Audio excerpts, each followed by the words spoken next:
Hello, welcome back. I'm Statman Dave, and today I'm going to be explaining how Mason Mount will fit into Erik Ten Hag's Manchester United, taking a look at his arrival and how that will affect the starting 11, formation and tactics. Remember to subscribe if you're new, like the video. Let's get this party started.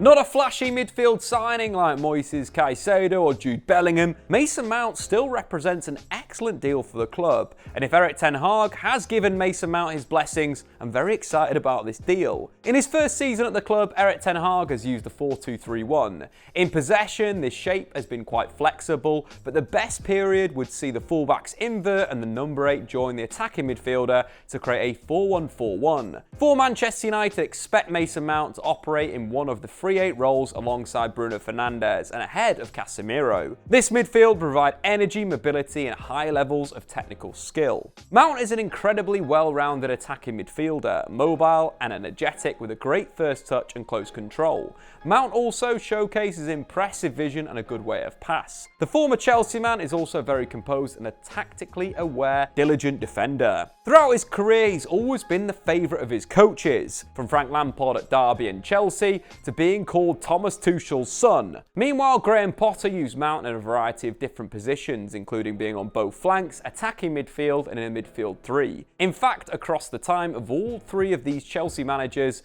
Mount has played the most minutes of any outfielder, which not only highlights his quality and ability to follow instructions, but also his versatility and ability to stay fit. A long-standing problem at Manchester United has been how left-sided their attacks have been. Over the past 3 seasons, only Aston Villa and Crystal Palace have had a greater share of their attacks coming from the left-hand side of the pitch than Manchester United. And we've seen this in the average positions of players in the number of games against the likes of Everton, Brentford and Nottingham Forest. In all, you can see how isolated the right winger is and the hole that's waiting to be vacated. These problems are only compounded when you compare them to a well-balanced side and highlighted by the structures of Manchester City or Arsenal, or even if you consider Erik Ten Hag's Ajax. The reason for this is that a lot of central attacking players naturally drift to the left-hand side, notably attacking midfielder Bruno Fernandes. This is further worsened by having the advanced 8 as a left central midfielder. If Bruno preferred to drift to the right, this would be perfect. But he doesn't, so it's a problem and causes an unbalanced attacking structure. Whilst this can overload the opposition down that flank, it also makes it easier for the opposition to stop by moving over to cover, as there isn't an overload on the right-hand side if United can switch the ball quickly. This is where Mason Mount is a great addition to the first team. The 21-22 Premier League season saw Mount averaging a goal or assist every 150 minutes, as the Chelsea man was one of only 3 players to reach double figures for both goals and assists, his best season in his career. However, if you compare his heat maps on SofaScore, you can see how much time he spends on the right-hand side when compared to previous seasons. In this season for Chelsea, he mainly was deployed as a right interior in Tuchel's 3-4-3, which gave him the free rein over the right half space. This is exactly where Manchester United are light and is the space they need attackers to occupy, which Mount does superbly. This should help the right winger by providing another option to link with. Both Jadon Sancho and Antony are players who thrive on link play, and Mount is just as reliant on this. 1-2s, combination play and underlaps are key tools in his arsenal, which should help him get the best out of the wide men. What's more is Mount can provide depth to the right flank by moving deeper than the winger, taking up positions where Mount can use his impressive crossing ability. Across the last 3 seasons, Mount is averaging 5 crosses per 90 in the Premier League, completing 30.5% of them. But Mount can also provide thrust on the right flank by making dangerous forward runs. The England international is a very good channel player who attacks the space between the fullback and the centre-back well. Often he'll read the situation his team is in and act quickly. If the winger receives a switch and attracts the attention of the opposition fullback, Mount will immediately make it an underlapping run to either drag the centre-back out of position or to provide an easy but dangerous passing option for the winger. A great example of this came against Watford last season. We pick up with Rudiger in possession just inside the Watford's half. Pressed by Dennis, he lifts the ball to Alonso, and as the ball is mid-flight, the right back closes down Alonso. Quickly spotting this, Mount moves into the vacated space, which allows Alonso to head the ball down the line. Mount follows this up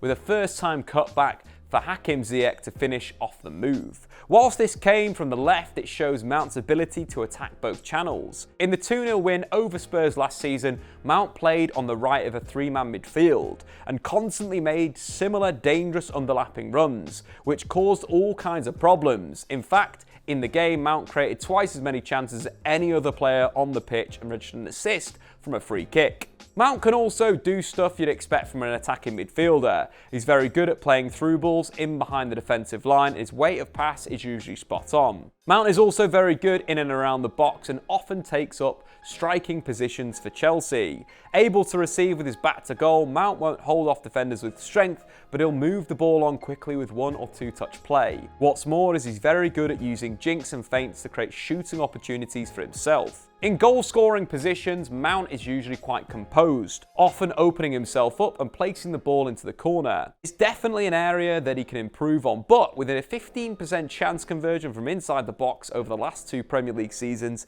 it's definitely something to work with. But a big area of strength from Mount is shooting from outside the box, striking the ball cleanly with power and accuracy. Mount is dangerous when receiving cutbacks around the D. This is an area that United have struggled from this year, often wasting good opportunities from zone 14, but Mount should help improve this. Not only finishing off these chances himself, but as a good creator, he can create the same chances for Bruno Fernandes to finish. This season, only 3 teams have scored fewer goals from outside the box than Manchester United, with only Nottingham Forest having a worse conversion rate than Ten Hag's Reds. Mount, on the other hand, has scored 4 goals from outside the box since the start of the 21-22 season, with a 9.5% conversion rate from outside the area. Unsurprisingly, he tops the United squad over that period for both metrics. Defensively, Mount is a good presser, a mobile and quick midfielder. Mount covers ground well, and the England international is an energetic presser. These attributes are an upgrade on Christian Eriksen, who for all of his exceptional ability on the ball is definitely more of a number 10 than number 8,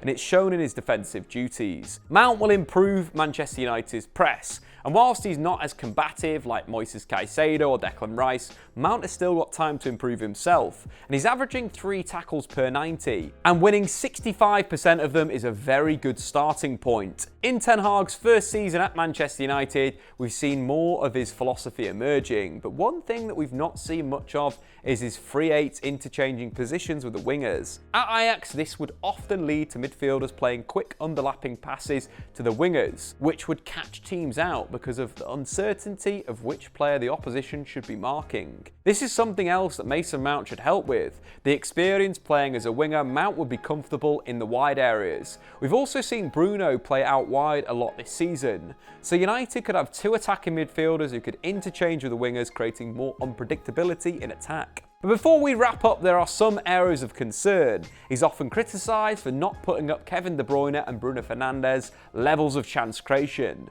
But at Manchester United, that shouldn't be a problem. Playing alongside the Portuguese Magnifico will take the pressure off Mount to be the primary playmaker. People also have often complained about his pass completion rate. This season it's been at a low 80.1%, but last season it was at 85.4%, and the season before that 86.5%, which is more than the likes of Kelvin Phillips, Ruben Neves, Yuri Tielemans and Alexis McAllister. His technical ability and high levels of composure mean with the right coaching and tactical instruction, he can increase the accuracy. And finally, people complain about his performances in the bigger games. And whilst this is a fair criticism, with Mount being directly involved in just 5 goals in 33 appearances against the Premier League Big Six, he scored and assisted in a Champions League quarter-final at the Bernabeu and assisted the winner in a Champions League final. So, he can do it on the big stage. All in all, I think the signing of Mason Mount is a good one. Tactically, it makes sense. It directly weakens a rival, and he brings in a much-needed technical quality into midfield. He's also very good from dead ball situations. His 13 goal-creating actions across the last 3 seasons are the most in the Premier League, and it's still at 24. Mount has his best years to come. But anyway, guys, what do you think? Are you happy with the Mason Mount signing, and where do you think he'll play? Let me know in the comments below. I've been Statman Dave. Subscribe if you're new. I'll see you later. Thanks for watching. If you've enjoyed this video, why not check out some more content on the Statman Dave YouTube channel.